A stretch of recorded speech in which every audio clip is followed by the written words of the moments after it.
Ranieri tries one!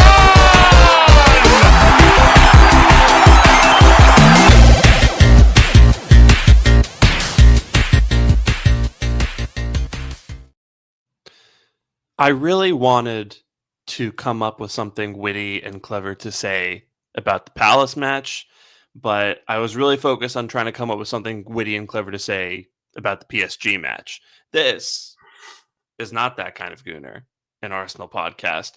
And we are coming to you a couple days after our 2-2 draw at home to Crystal Palace that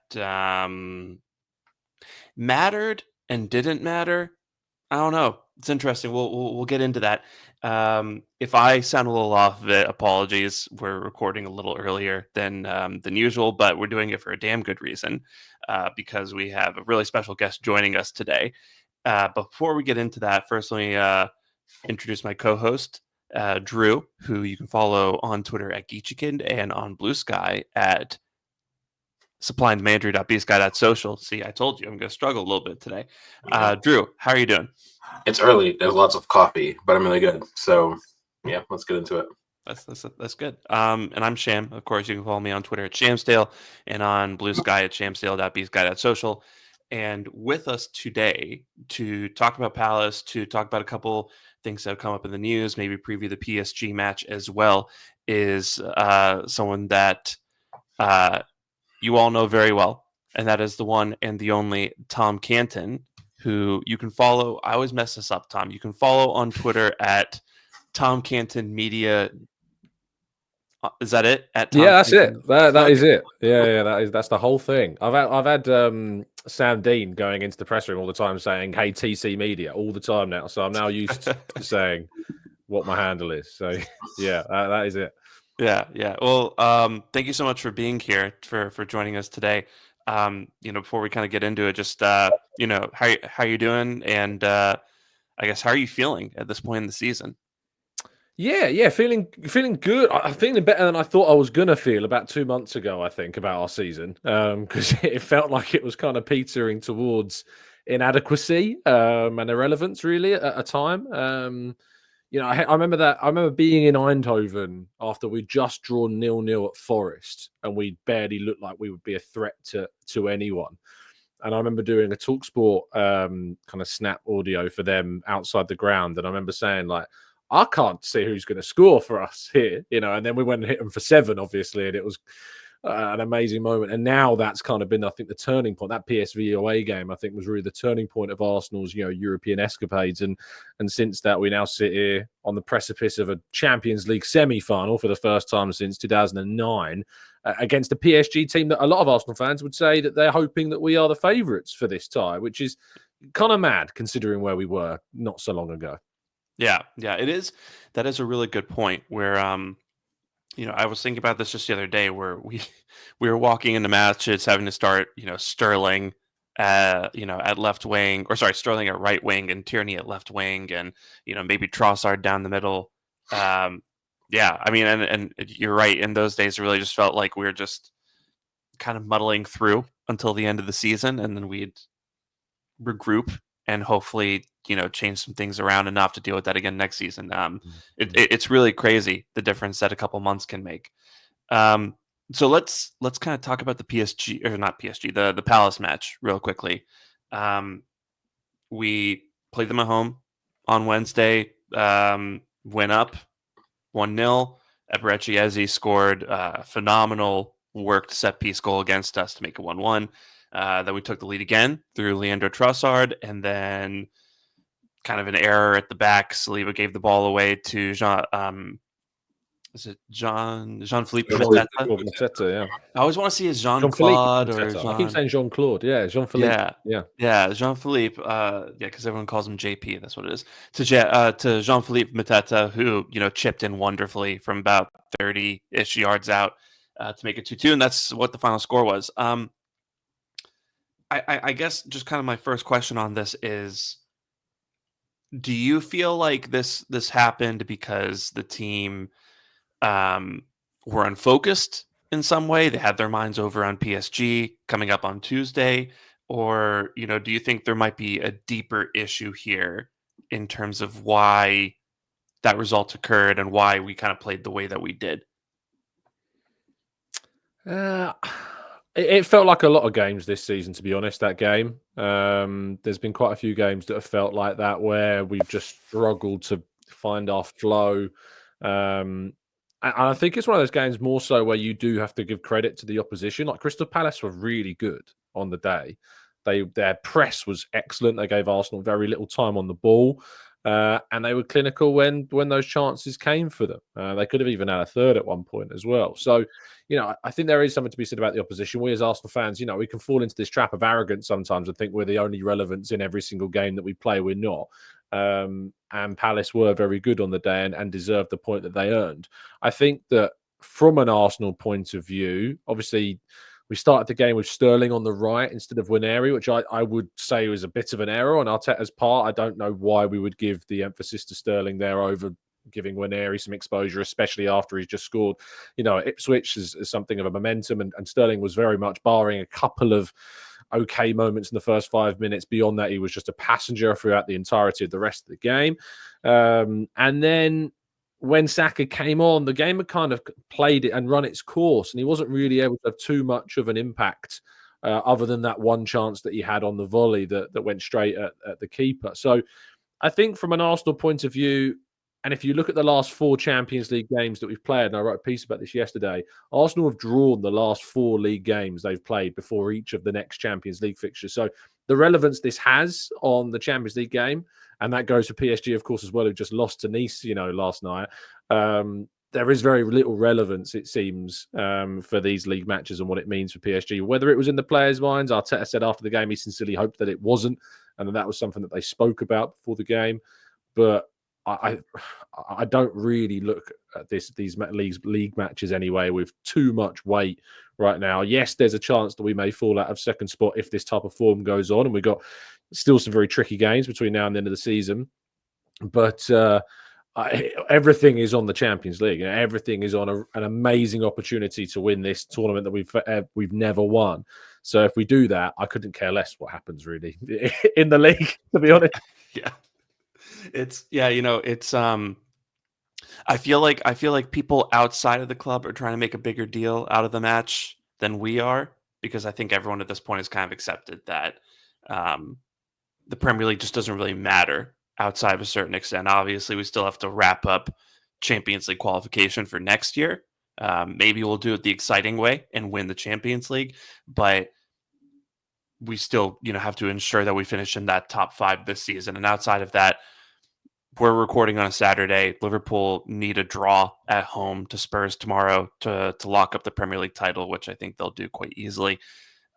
So yeah, I mean, it's a lot of these matches, or at least the last couple, have felt like tune-ups for the PSG match, right? They all just kind of feel like outside of closed doors friendlies, if you will. So yeah, I also had an issue with Sterling starting, just, kind of in the same boat. I don't know what there is to gain at this point from giving Sterling those kinds of minutes when Winery is right there. He's had kind of a monumental flop of a loan spell with us. Winery, on the other hand, I think could use those minutes, especially since he just turned 18. Hasn't really established himself in the squad the way that Miles Lewis-Skelly has. But, we've seen those flashes of talent. I think he is coming up on double digits in terms of goals for the season. He's over double digits for goal contributions. So yeah, I did kind of wonder about that.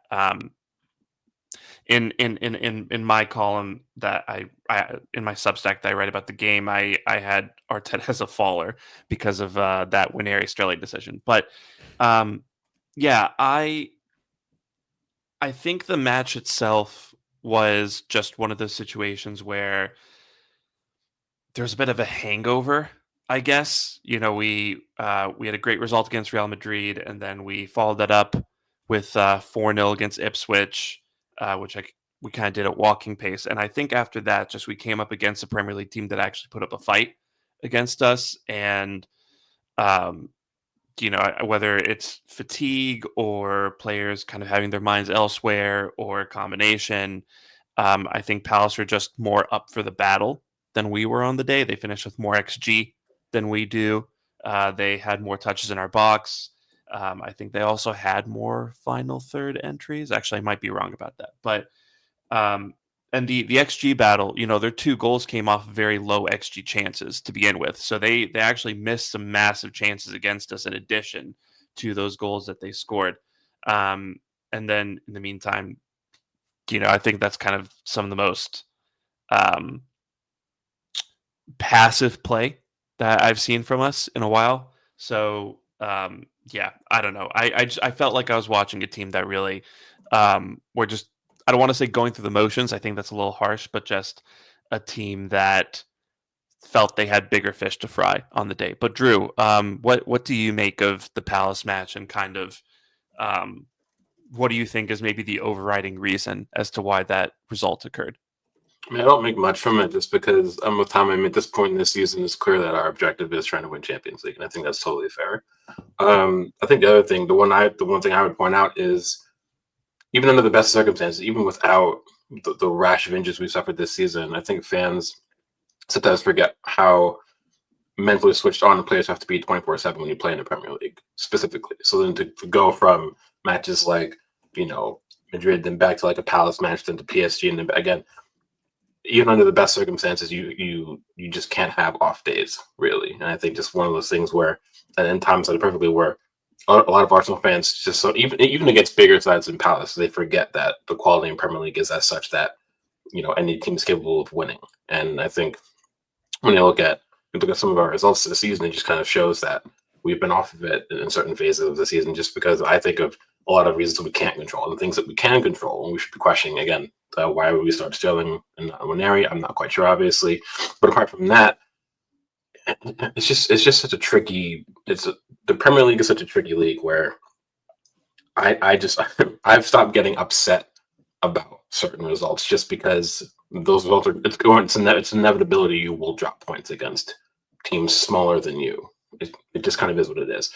And it's just a matter of finding the contextual reasons behind each result that you can break down, perhaps. But for the Palace match, I'm not fussed about it. I think I'm with you guys where, as long as we finish top 4 at this point, I'm fine with it. If we drop the third, not great probably, but for me, it's just the opportunity to go on and do something that we've not done in the club's history. And the last time we made semifinal of the Champions League, what was it? I mean, Tom was in diapers, obviously. I'm joking, but because he's quite younger. But but like, it's been so long since we even had a chance to make it that far, right? So I think correctly so that should be the focus for us. And as long as we do our job in the league enough to just get through, if we don't win the Champions League, it doesn't really matter to me at this point, really. I think priority shift, and that's kind of where we're at.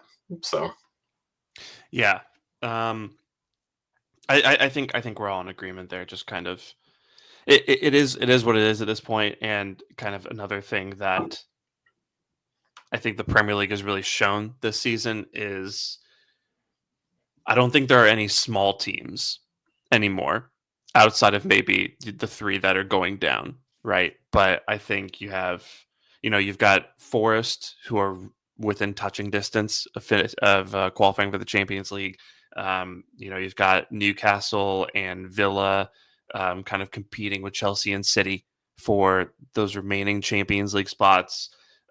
You have the likes of Fulham and Brighton, I think, putting together like pretty solid seasons. A little bit disappointing on Brighton's part, but yeah, I don't know. I think kind of what I'm getting at here is, if you don't have a really great day, you're going to pay for it in the Premier League, and that's kind of what we saw here.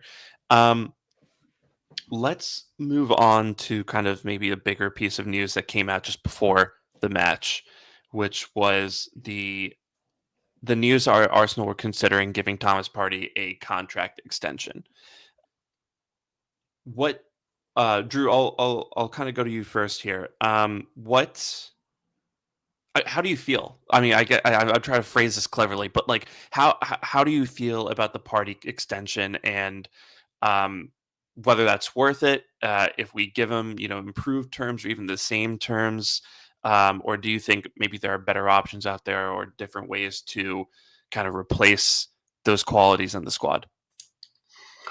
It's a tough one because I was fine with him moving on at the end of the season. My biggest concern about him on his day, Thomas Partey is a very, very good footballer. I think that needs to be discussed. And we can talk about how the residual things another time, but my issue is two things. On his day, he's a very good footballer, but he also has those moments when he could be giving you like an 8 or 9 out of 10 performance, and then he'll have like these 1 or 2 massive opportunities that he'll give up to the opposition. And it's just a matter of the other team has the quality to go in and kill those chances. That's always been my biggest gripe with him. But overall, as a player, I remember doing a podcast with Tom before we signed him, and kind of the rhetoric around him was he is very good as advertised. And I think overall, he's been pretty good. An extension coming kind of off guard, and I do think, and I want to get Tom in on it too for the insight if he has any, because we didn't hear anything about this, at least from our end, until after Berta came in. So you have to wonder, was there influence there kind of pushing the club to say, you know what, we should reconsider our position with the player? And if we did, that's okay. At the end of the day, a lot of fans talk about we need quality and depth to push, and you do. So if we can get him to stay in with the team while bringing in Zubimendi, even if we lose Jorginho, that still gives us not only a net positive in terms of the depth we do have in the team, but you'll have multiple players in multiple positions that you can rely on. That's kind of what you need. And I think that season showed us that if you're hit with injuries and you're kind of threadbare in terms of the quality and the floor drops under your feet, how much you can railroad your season. So if that's the lens to that, I'm totally fine with it. I just kind of feel like replacing him and Jorginho, I guess, in the same summer would be pretty difficult. And you do still need veteran presence and leadership and quality in team, despite the young talent you do have, especially because of the young talent you do have. So I guess overall, it would depend on the terms, but I'm not sad about it per se. It would just have to be making sure that there is a plan beyond that extension, if that makes sense. So that's kind of like my biggest thing. But I want to bring in Tom about what he maybe can say about the bird aspect of this, because to me, I think there's got to be a connection there. It would be weird to me if there wasn't. So. Yeah, Sammy Mockbell reported, when this broke, that Andrea Berta's kind of presence and arrival at Arsenal had an influence on this, what is effectively a U-turn, really, because everything up until those stories, all the indications have been that Partey was heading towards a summer exit. Speaking to a couple of sources of mine, I'm talking like a week before this dropped, all the indications really were that no talks had been discussed, that there wasn't any indications that Arsenal had shown a willingness to renew his deal, and that this, when it dropped, I got a little heads up, like I'm talking like 5 minutes before David tweeted the story. Like I got a little heads up. It's like, there's going to be a story broken today, and I was basically said, you'll see it, don't worry, you'll see it. And I'm like, well, what is it? And they're like, the person who was speaking to was like, you will see it. So I was like, okay, great, what's this gonna be? Goodness gracious. And then when it dropped, obviously I was like, oh wow, that is fair. That is a massive difference to what everything that we kind of come to expect. And I feel that, footballistically speaking, when you're considering the impact that Partey has made over the last 5 years, particularly this season, like this season feels, like the season where he's been the best version that we've seen of him.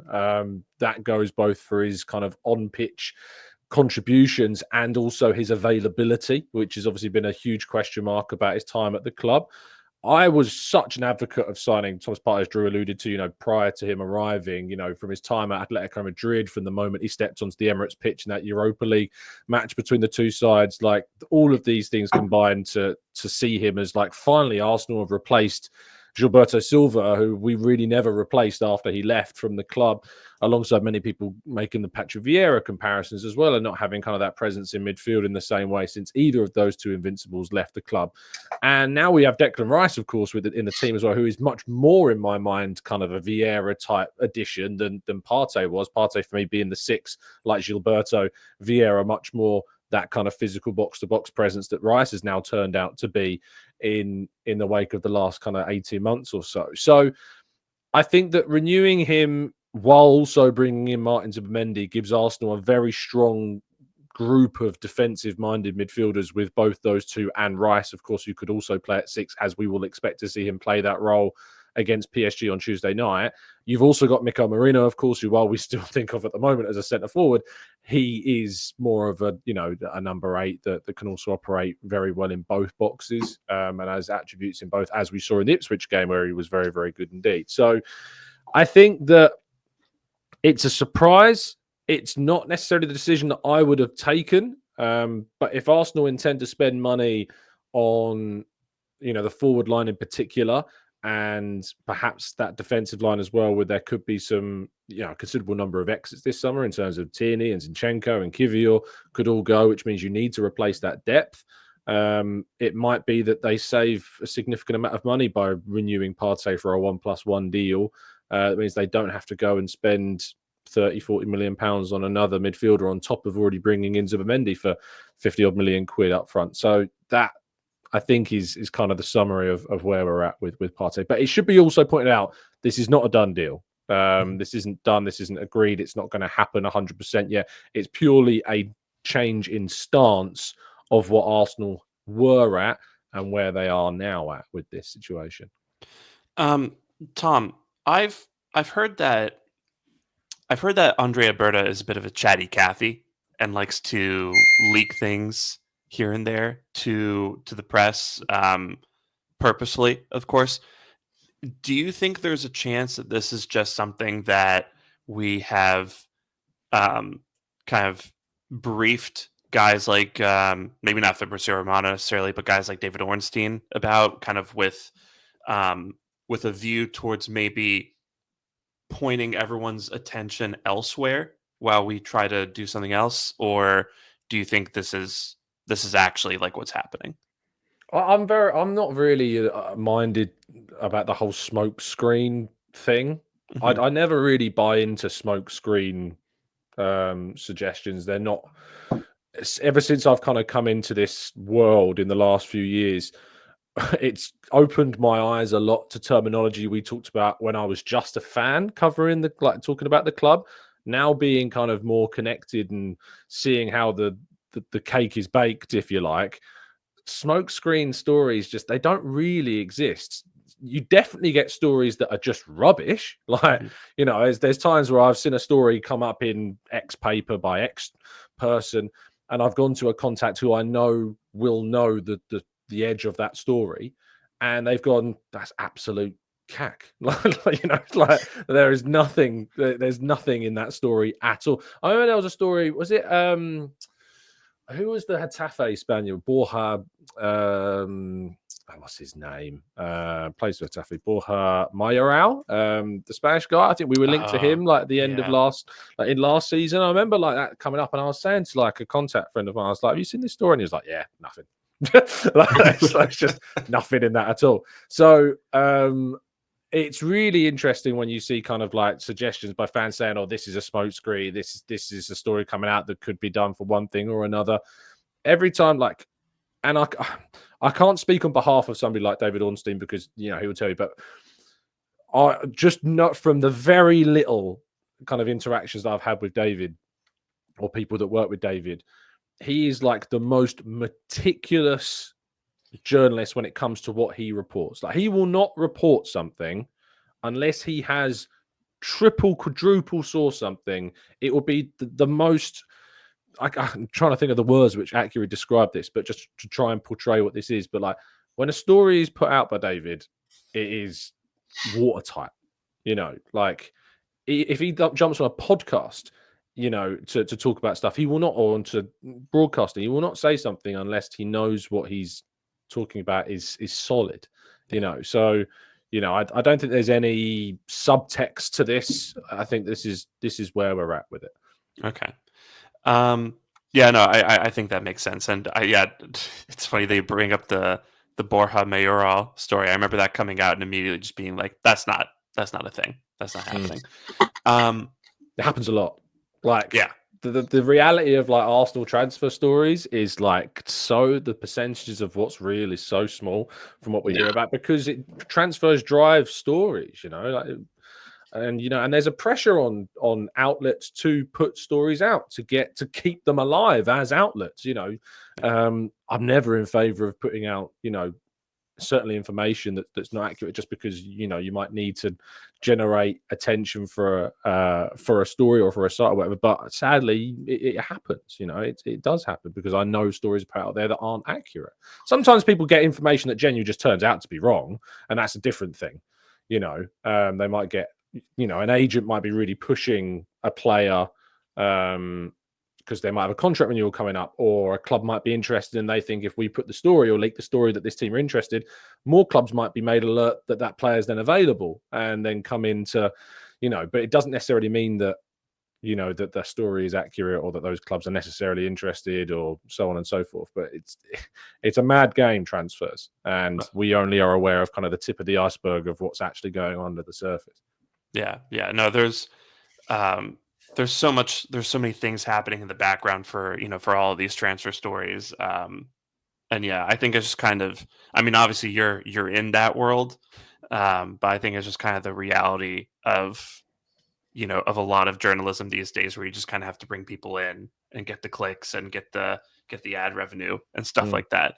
I'm not saying like it from like a holier than thou perspective. Like headlines on articles, they're book covers at the end of the day, and a book cover should never tell you the full story. The point of a headline is so that people read what you've put into the effort of writing, and you want to hint towards what you've written without giving away the story. Otherwise, less people are going to read it.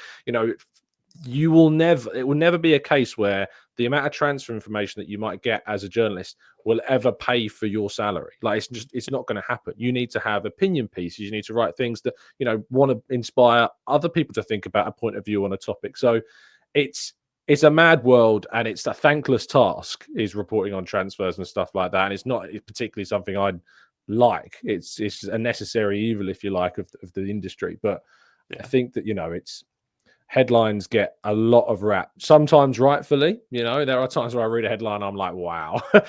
But other times I'll read it and be like, yes, it's trying to draw you in to read the piece, but what's been written is excellent work and has taken a lot of time to get and to write and to put the effort into reading, and they want people to read that piece.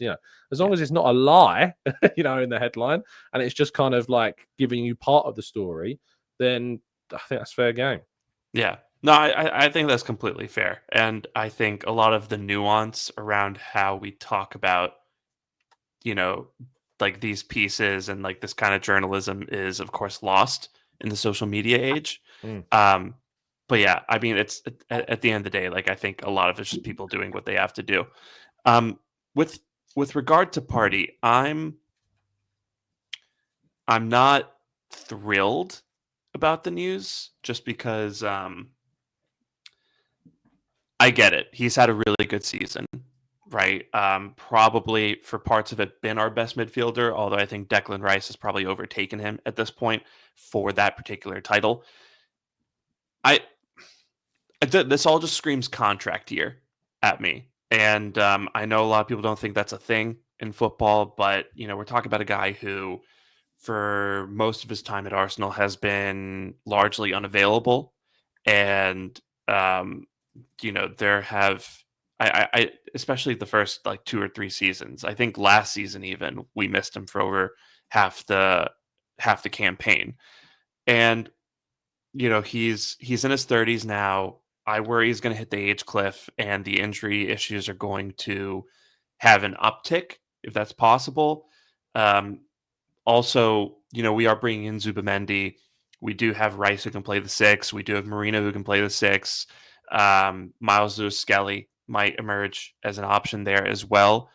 So if we're offering Party the same or increased terms, I just wonder about paying that salary to a player who might become a bench option by the end of next season. And then on top of that, I just think on the pitch, Party is usually good for a couple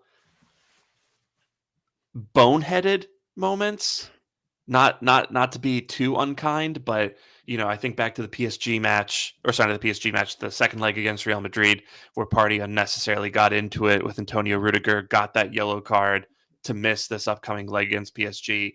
I think back to the 2-2 against Aston Villa, where I understand he was playing right back, but he let Ollie Watkins run right off him to score that second goal, and really didn't do much to try to mark him.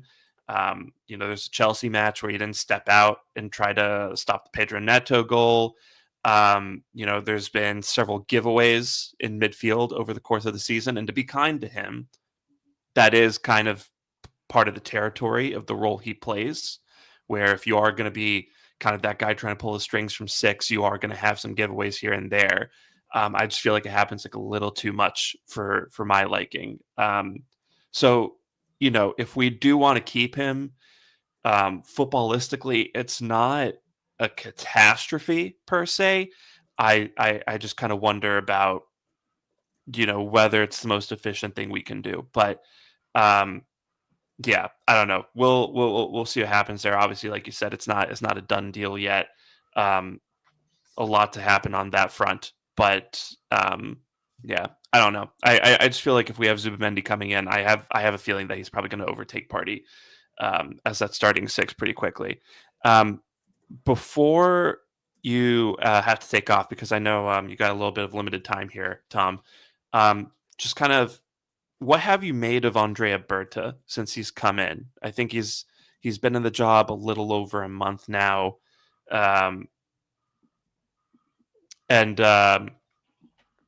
We ever since he's come in, we've kind of seen some turnarounds, some changes in our transfer strategy, our transfer connections. We were interested in Joan Garcia pretty strongly, and now it sounds like Berta hasn't even reached out to them. Like, as we just talked about, the party negotiations have kind of maybe picked up a little bit. Victor Gyökeres suddenly is being linked strongly to us. So yeah, just kind of what have you made about like the opening chapter of the Berta era? Yeah, I think it's exciting. To be fair, it's not. It wasn't the. He was not the appointment I expected. He was not the individual I thought would get the job. I thought it would be if it was somebody from externally, I thought it'd be someone like Roberto Alabe, for instance, at Real Sociedad, who's kind of got ties to Arteta, who's worked with Arsenal on some transfers like Kieran Tierney's loan, has worked with players that are now at Arsenal, like Martin Odegaard, like Mikel Merino, of course. That's what I expected the type of deal to be. So when it was announced, or certainly that it was getting more likely that it was going to be Andrea Berta, it was a really eye-opening moment of, oh, wow, this is very un-Arsenal. They're going down a very different route of what we're so used to. He's completely different to Edu, who is much more of a charismatic people person who delegates a lot, like to the likes of Jason Ato around him. Andrea Berta is much more hands-on, doesn't talk publicly, but does a lot behind the scenes, and has got a lot of very good contacts, of course, as well from his many years of Atletico Madrid. Some good transfers, some less so. It's not a perfect record, but who has a perfect record in this business of transfers? It's so volatile. And I think when it comes to looking at a club like Arsenal need to find those players that are going to take them to that next step, take them to that next level, that are going to see them be not just a team that are competing for, the top honours, but winning those top honours. And certainly it's a feeling that Andrea Berta is a man that can do that. And I hope sincerely that we do see an immediate impact this summer. It's not going to be a case of like it was last summer, where I think that it was an underwhelming summer transfer window with just really Mikel Merino and Calafiori being added to the squad. Two good signings, don't get me wrong. But I think when it comes to the signings that Arsenal needs to make this summer, it needs to be transformational, in terms of taking Arsenal to that next step, to that next level. And whether or not that comes in the form of Victor Gyökeres, as you pointed out, remains to be seen. There are a number of options. The problem that we've got with centre forward is that even though there are players like Sesko, like Gyökeres, and on the horizon, but probably not attainable, Alexander Isak, it's still not a particularly great centre forward market. And that, I think, is something that Andrea Berta will be judged upon how he navigates that. Gyökeres was thought of last summer, as a candidate, but he was never looked at really as somebody who was a guarantee. Gyökeres was seen as he had a great season in Portugal. He's already played in England a little bit as well. That's to his credit and his benefit. But the reality was that there was so much doubt and risk with a deal that probably would have cost 100 million euros. Sporting had no intention of lowering the price like we've seen suggestions that they will do this time around. But after 2 seasons in Portugal and putting up some really big numbers, not only that, but also performing very well in the Champions League against some significant clubs, that does change perspectives. It does change how people think. Sesko is very much thought of as kind of the younger option who could turn into a very prolific centre forward who's already playing a better standard of football than what Gyökeres is, of course, playing at still a very young age. But I think that there maybe has been a little bit of a pullback on the Sesko side of things over the last couple of months because of not just Andrea Berta's arrival, but perhaps kind of looking at other targets and also where Arsenal are succeeding this season, which is with a Mikel Merino kind of profile. And I'm not saying that he's going to be Arsenal centre forward. That's not what I'm saying. But I think Arteta's system is very much predicated not around a number 9. And if we do change to a system that focuses on a number 9, that probably doesn't happen with a 20-year-old Benjamin Sesko. It probably doesn't work out that way. So if it does happen to be Sesko, it probably would represent maybe a slight change in system. And I think that also goes for, say, a Gyökeres signing. But it might be that Arsenal instead look at the market more broadly and think, can we do something a little bit savvier? Can we improve, say, the wide forward position significantly more? What can we do to help kind of Odegaard not have to have this burden of creativity on his and Saka's shoulders? So I'm curious to see where they go with the strikers signing and how Andrea Berta navigates that market. But there is a real sense that this summer is a big, big period, for the club. And internally, there's certainly a sense of wanting to invest and take that next step. Yeah. Actually, I'm glad you brought up Odegaard because that is something that Drew and I were talking about, kind of asking your thoughts on before you got out of here, which was it's been a really weird up and down season for Odegaard.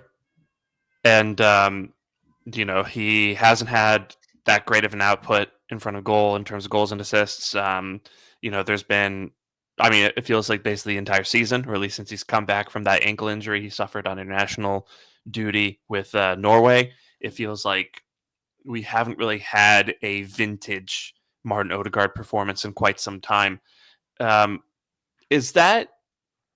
you find yourself in a place where you're concerned long term about Odegaard's status at the club or about maybe Odegaard's ability level? Or do you think that we're just watching someone who has kind of been playing through some physical issues throughout the season, and that's what's that's what's manifesting on the pitch?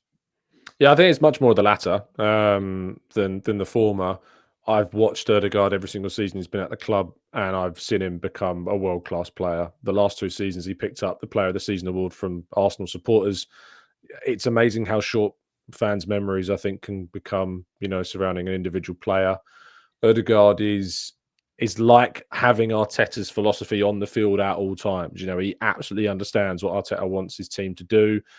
It's not always what we as fans see as the most obvious way to win games or to progress as a club. Odegaard can be a frustrating player. He can slow play down. He can lose momentum in an attack at times because that's just the way he's built.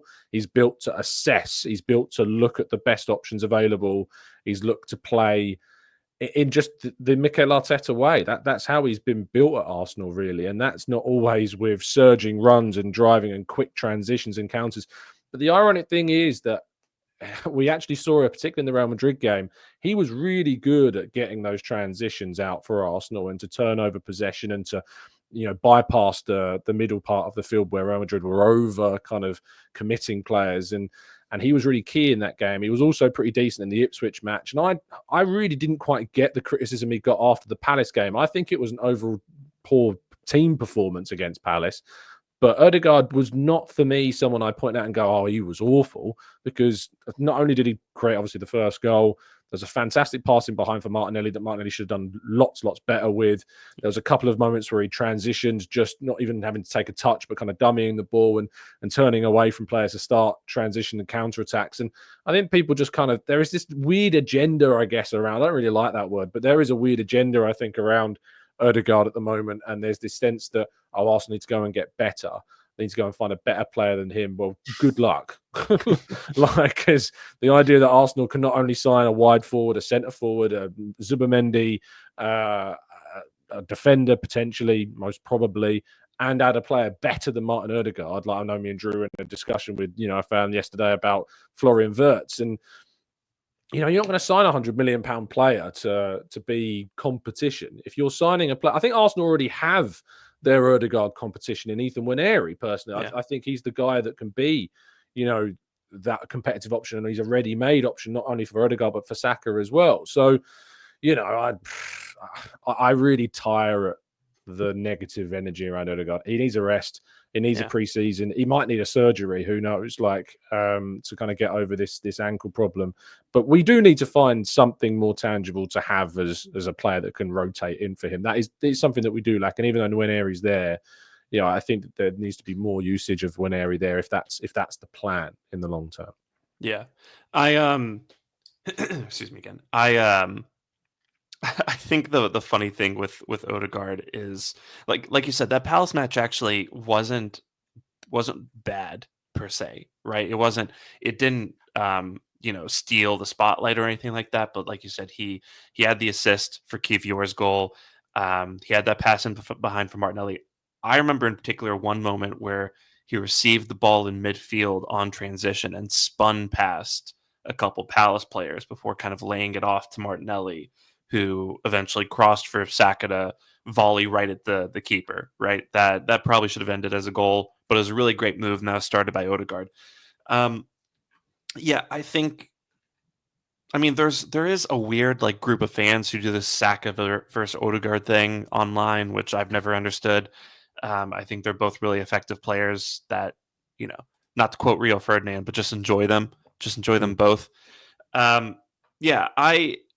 It's weird because, I think Odegaard especially has a role in this team that is so multifaceted and demanding where, you have to be kind of the main creative outlet. And I do think that is a single point of failure for us, but you also have to do all this running. You have to lead the press. You have to drop in and kind of help with build up in the first and second phases as well when required.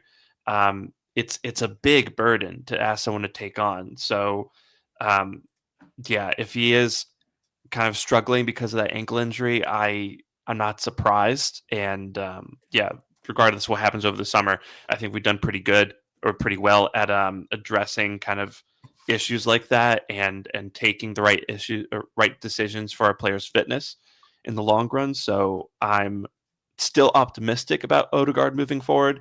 I know Drew wants to sign Florian Wirtz though, and have competition. Who doesn't want Florian Wirtz? Yeah.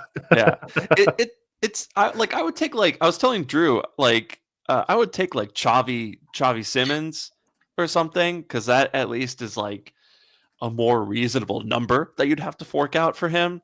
And that's maybe a player you can rotate in a little bit. Florian Wirtz has to be your guy. Florian Wirtz is someone you kick Odegaard out of the team for. But Drew, what have you made of Odegaard, and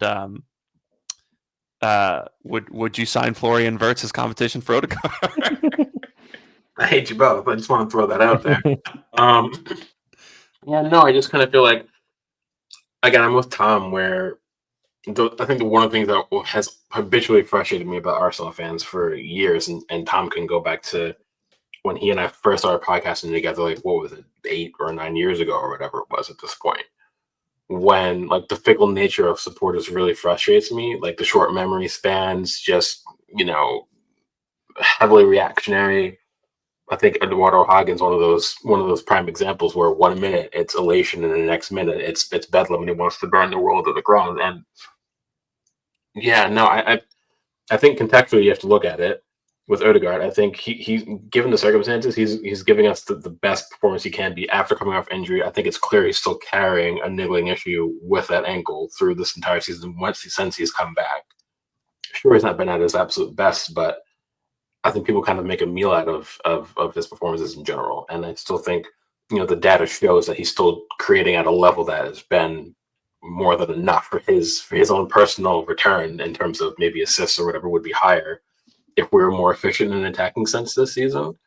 And that Martinelli chance against Palace is interesting because I feel like contextually the odds are if that was a better, more efficient attacker on the end of that chance, we may have scored a goal there as well. Like, if that's Gyökeres, right? He drives forward after that ball. Yeah, that's a Gyökeres chance all day long. Right. Yeah, exactly. And I think it's interesting that we saw that pass, and so much of the conversation about it is, if you just plug in that type of center forward into the system, you'll see actually how direct Odegaard actually can be when you give him a runner like that. It's obviously not his fault, like the system is what it is. Even when Havertz is here, Havertz might not even taking that chance because he's just not that type of player. I think bringing in that type of player gives us another dynamic that you might see another side of Odegaard's game that we haven't really seen from him to the level that we would like. But overall, I have no issue with him at all. I don't want to sign Florian Wirtz. As a player, he's fantastic, but I think fans this kind of discussion of sign a 100 million player who there's no role for him in this team and just throw him into the side and he'll just be the best version of himself. That's not how squad building works. That's not how players work. That's not how tactics works. I don't even want to get into it because I'm just going to get I don't want to be frustrated before 8 a.m. on a Saturday morning. And where I'm playing, if I can avoid it, I'm going to avoid it. Overall, I have no issues with him. I do want to see him have that legitimate offseason, that recovery. We had Doc Raj on for a podcast, and the fact that I think for him, he has to get the max amount of recovery time in the summer. Especially that includes maybe a minor surgery. Just get him back. One of the aims for us next season, when we go again next season, is to get him back to a level where he can perform at his best. If that requires additional rest, recovery, whatever it is, we have to do that. So overall, I think bar something absolutely absurd, he's still one of the best creative players in Europe. So I think fans probably have to sit with that for a little bit and kind of come back to center about the right understanding, like who he is and what he brings to this team. Leadership as well, that quiet leader. Calls to strip him of the captaincy and give it to Rice. Like it's like there's 3 or 4 constant conversation pieces that people will always go to about Odegaard, and I just don't know where it's come from. It drives me absolutely mental. But yeah, overall, I have no complaints. So yeah. I just think there's something about Odegaard that maybe makes people self-conscious or invites like some level of like personal dislike. I don't know what it is. It's he's really just not Kevin De Bruyne. Like he's just not Kevin De Bruyne. Who is Kevin De Bruyne is one of the best, probably arguably the best creative midfielder in the Premier League era. And I hate to say that, but he is. That's how good Kevin De Bruyne of course was and is.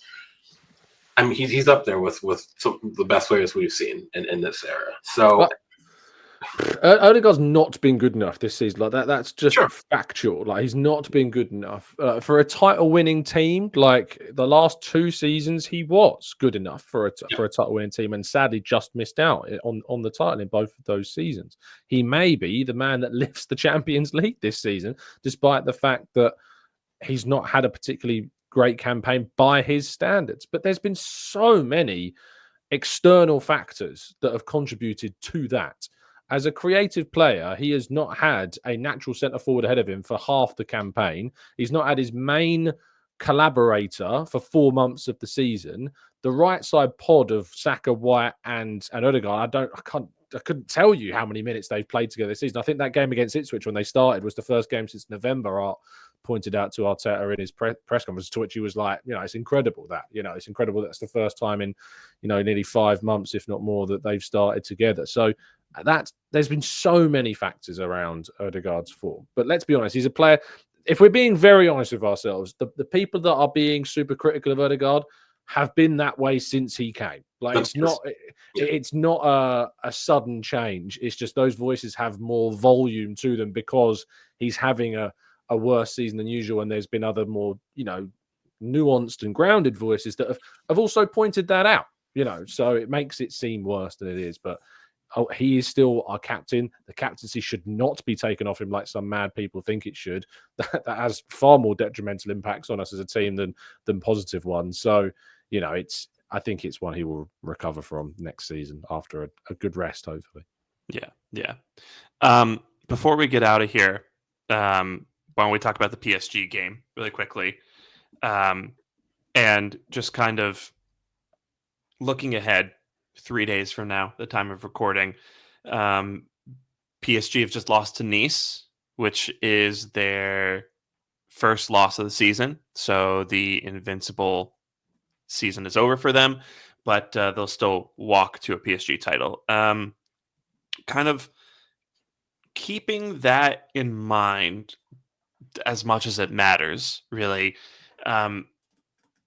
How do you feel entering this home match against PSG? I personally think the lineup that they started in their last league match is going to be the lineup that we're facing at the Emirates. Just how do you feel matchup wise? Tom, you kind of mentioned that we might be the favorites earlier on in the pod. Just is that an opinion that you personally are holding, and kind of what's your confidence level heading into Tuesday night? I'm looking forward to it. I think it's been an incredible night, at the Emirates, and I think that lifted the result that we saw against Real Madrid. Was the atmosphere in itself changed how Arsenal played. We can be, and I think that affected things against Palace. The atmosphere was horrendous, and I think that affected how we played. So when your atmosphere in the Emirates is of an amazing kind of feel to it, which we certainly will have on Tuesday, I think that will help. The difference between PSG and Real Madrid is that their fans are very loud and they have a very, very impactful kind of influence on the atmosphere in itself, and that could disrupt maybe the Arsenal crowd. I remember the game earlier in the season when they came to the Emirates, they sang the entire game in unison with great choreography. So, I expect that to be the same again. There's going to be tifos, there's going to be banners, there's going to be pyrotechnics and fireworks and, everything that Arsenal can do. This is the biggest game at the Emirates ever, I think. Could be. It's our second semi-final at the Emirates after that game against United, which less said about the better about that game back then. But it is without a doubt the biggest game in this ground, and I think that the players are far more prepared than we were in that game in 2009 against an opponent who isn't as good as the opponent we faced back in 2009. That they have weaknesses, they have a lot of strengths, particularly offensively and in the wide areas.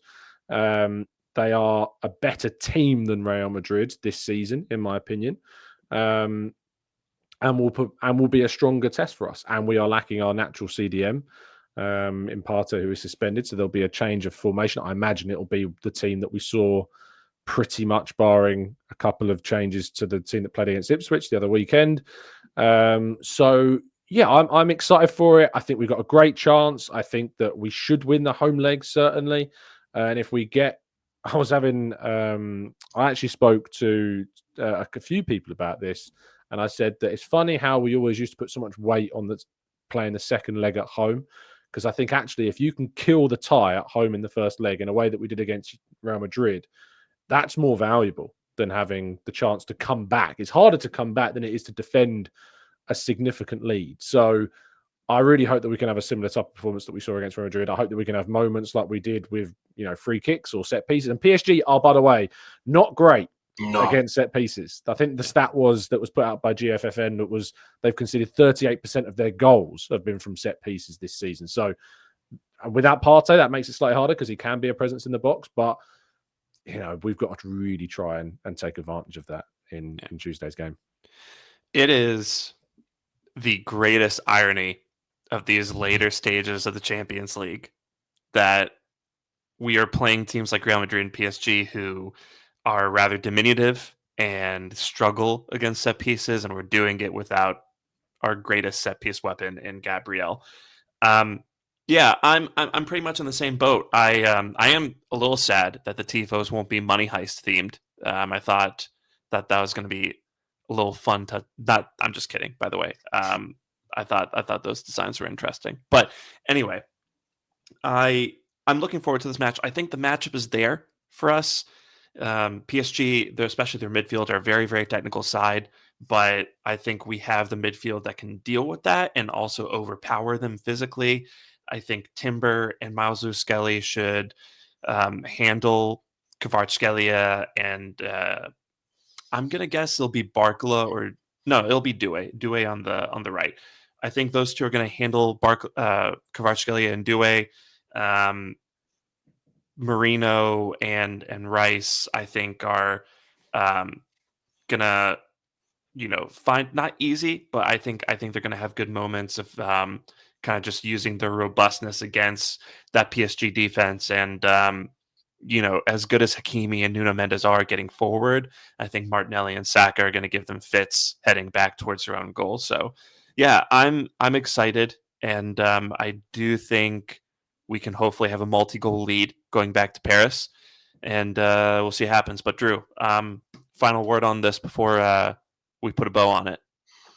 I think it's going to be a different affair to the first time we played PSG earlier because they're a different side now than in a group stage. Kvaratskhelia he's a 1v1 machine, and I do think this is probably going to be Timber's greatest challenge because, as Tom alluded to, PSG are a better overall side than Real Madrid. So Kvaratskhelia will have better support going forward, whereas Vinny Jr., oftentimes it was just him kind of isolated. It allowed Timber to just focus on just Vinny Jr., whereas with PSG, Nuno Mendes is arguably the best left back in Europe at the moment, despite how young he is. So, and I do think the way he padlocked Salah in the Champions League as well proves like how good he is on both sides of the ball.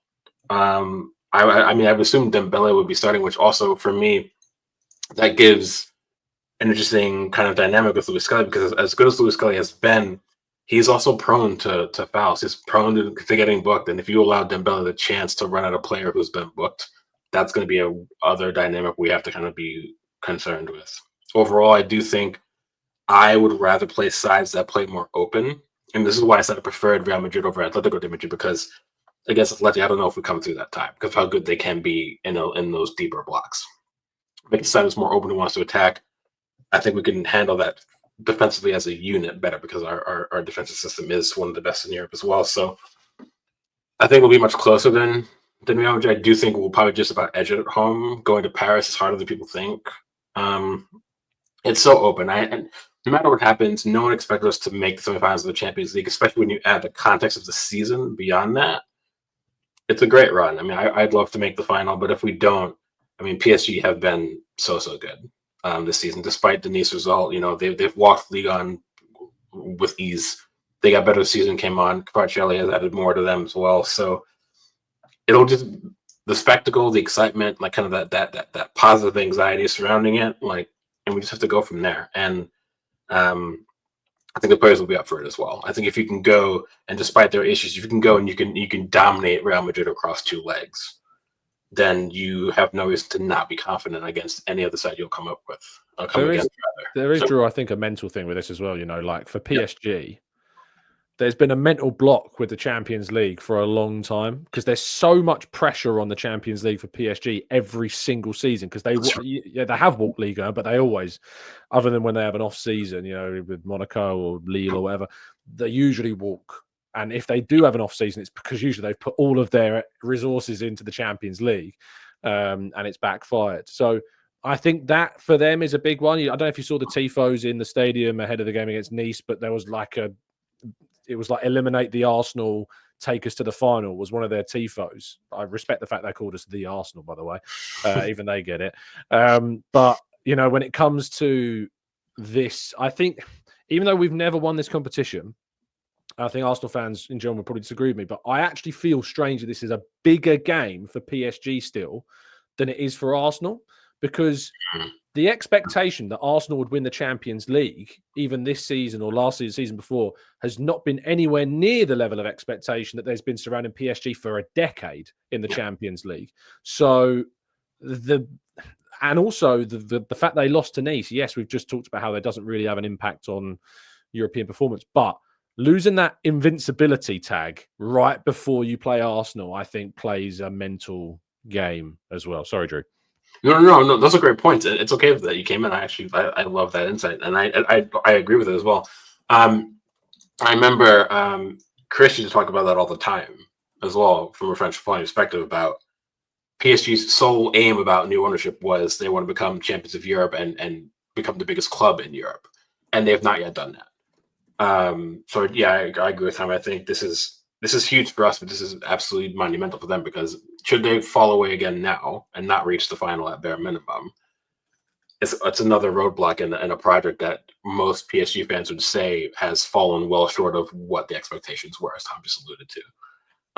And that kind of pressure can grate on players, can grate on fans. But I also think if of all the clubs PSG could have gotten in the semifinal, they would have preferred us, because Arsenal is still such an influence on French football, which is why the PSG fans called us the Arsenal instead of just Arsenal, because they'll, as Tom said, they'll understand. I think every lens you can look at this tie, it's what Champions League is about. It's what football from a global perspective is about. I think just in general, it'll be a fantastic moment for us and for them.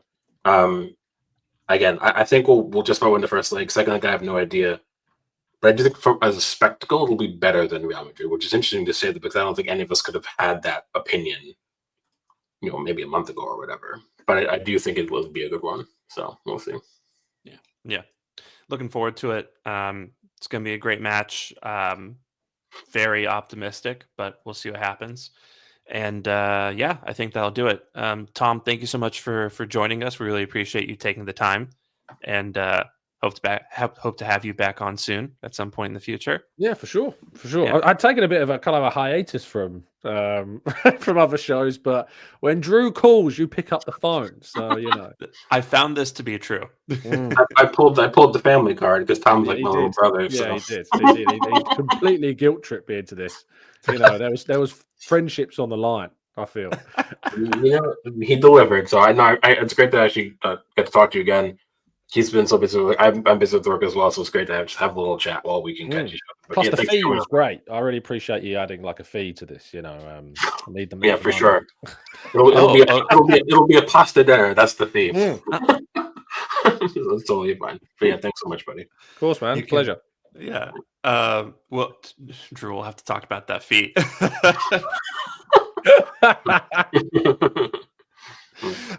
You can follow Tom on Twitter at Tom Canton Media, and also you do a great podcast in the Gooner Talk.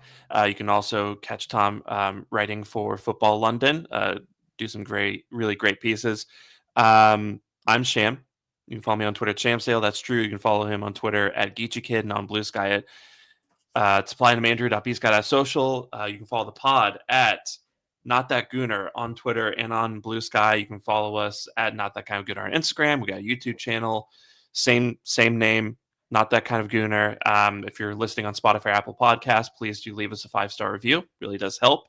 And if you're listening on YouTube, please do subscribe. That does help as well. But thank you so much for being here, for listening to myself waffle on, and then Drew and Tom say some actual very insightful things about Arsenal and football. And just thanks for being here. So we will talk to you after the PSG match. So probably Thursday night, something like that. We won't take a week like we did last time. But until then, take care and bye. Bye.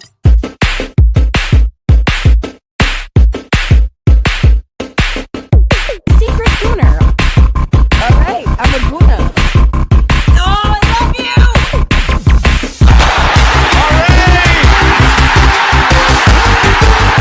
With a minute to go. Here's the Santi Cazorla. Oh,